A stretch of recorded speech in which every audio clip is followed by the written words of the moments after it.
इस वीडियो में हम देखेंगे कि कैसे औरंगजेब की क्रूरता ने इंसानियत की सारी हदें पार कर दी, किस तरह छत्रपति संभाजी महाराज को अमानवीय यातनाएं दी गईं, कैसे उनकी जुबान और आंखें निर्दयता से निकाल दी गईं, और आखिर वे कौन से कारण थे जिनकी वजह से संभाजी महाराज पकड़े गए।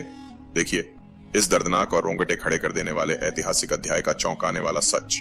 औरंगजेब की नजरें अपने सबसे बड़े प्रतिद्वंद्वी छत्रपति शिवाजी महाराज के पुत्र छत्रपति संभाजी पर टिकी थीं। वह जानता था कि जब तक संभाजी महाराज जीवित हैं, तब तक मुगलों के लिए दक्कन पर पूरी तरह अधिकार करना नामुमकिन है। औरंगजेब ने एक भयंकर योजना बनाई। अब युद्ध केवल तलवारों से नहीं, बल्कि विश्वासघात और चालाकी से लड़ा जाएगा। उसने बीजापुर पहुंचकर अपने दरबार में षड्यंत्र की नींव रखी। धन और सत्ता के लोभ से छोटे मराठा सरदारों को अपने पक्ष में कर लिया।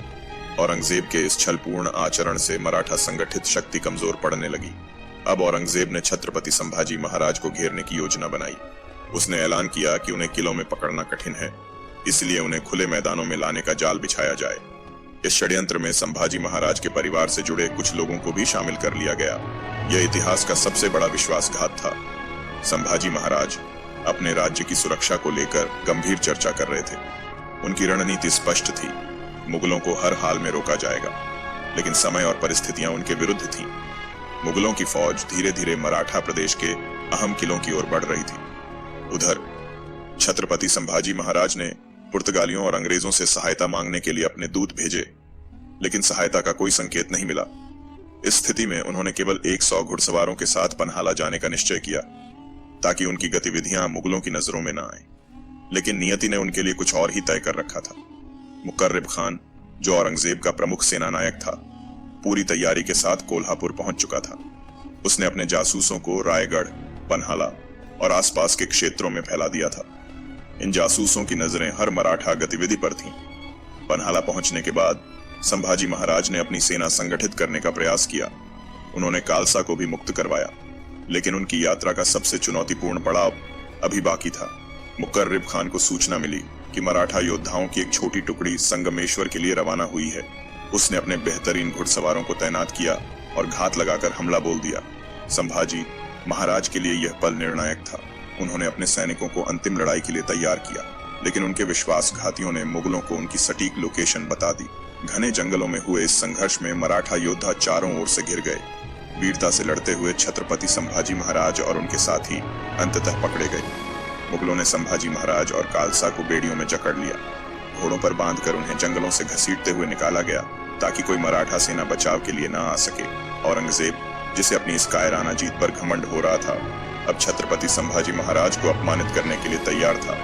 उनकी गरिमा छीन ली गई, उन्हें मस्खरे जैसे कपड़े पहनाए गए, सिर पर घुंघरू लगी टोपी और गले में घंटियां बांध दी गईं। लेकिन यह सब भी उनकी दृढ़ता को तोड़ नहीं सका। वे गर्व से सिर उठाए आगे बढ़े, मानो कह रहे हों, हमारे शरीर को कैद किया जा सकता है, हमारी आत्मा को नहीं। इस अपमानजनक परेड का अंत बहादुरगढ़ के दीवान-ए-आम में हुआ, जहां औरंगजेब गर्व से बैठा था। संभाजी महाराज को देखकर उसने सोचा था कि वे झुक जाएंगे, लेकिन महाराज की आंखों में जलती चिंगारी ने उसे विचलित कर दिया। वह मुस्कुराए, और यही मुस्कान औरंगजेब के गर्व को चूर चूर करने के लिए काफी थी। संभाजी महाराज ने अपने पिता छत्रपति शिवाजी महाराज की शिक्षाओं को याद करते हुए औरंगजेब को उसकी निर्दयता और अत्याचारों का आईना दिखाया। उन्होंने सरमत और गुरु तेग बहादुर से लेकर समूचे भारत में फैले उसके आतंक की याद दिलाई। यह सुनकर औरंगजेब तिलमिला उठा। फिर शुरू हुआ अत्याचारों का सबसे घिनौना अध्याय। संभाजी महाराज को क्रूरतम यातनाएं दी गईं। उनके शरीर को आरी से चीर दिया गया, उनकी जीभ को जलते हुए लोहे से खींच लिया गया, उनकी आंखें निर्दयता से निकाल दी गईं। लेकिन न वे चीखे, न उनकी आत्मा टूटी। उनकी इस निडरता ने पूरे महाराष्ट्र में आग लगा दी। मराठा सरदारों, किसानों, आदिवासियों और हर वर्ग के लोगों में आक्रोश फैल गया। संभाजी महाराज का बलिदान व्यर्थ नहीं गया। उनकी मृत्यु ने मराठा साम्राज्य को और शक्तिशाली बना दिया। येसुबाई ने प्रण लिया कि यह अन्याय कभी नहीं भूला जाएगा। मराठाओं ने संभाजी महाराज के बलिदान को एक क्रांति में बदल दिया, जो औरंगजेब के साम्राज्य को जला देने वाली ज्वाला बन गई। संभाजी महाराज केवल एक योद्धा नहीं थे, वे स्वतंत्रता की वह लौ थे जिसे कोई मुगल सेना बुझा नहीं सकती थी। इस वीडियो को देखने के लिए धन्यवाद। मिलते हैं एक और शानदार वीडियो के साथ। प्लीज लाइक करें, शेयर करें और सब्सक्राइब करें। जय हिंद, जय भारत।